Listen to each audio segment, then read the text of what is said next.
every day, late at night, not okay.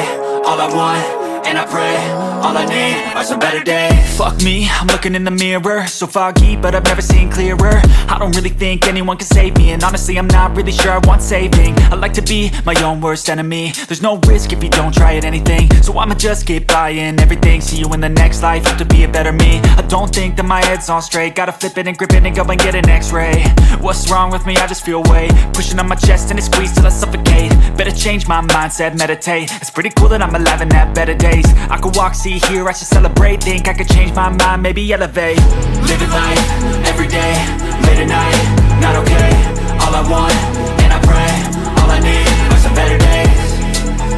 Yeah, all I need are some better days. Cause all I want, and I pray, I believe in the better days. I'm kinda stuck between a rock and a hard place. Do I work hard or live at my pace? You're only young once, yeah that's all great, but I also want a future where I'm okay. Living life is doing lots of cocaine. Wait no, it's living with no shame. Wait no, it's sleeping in on Sundays. I guess it's different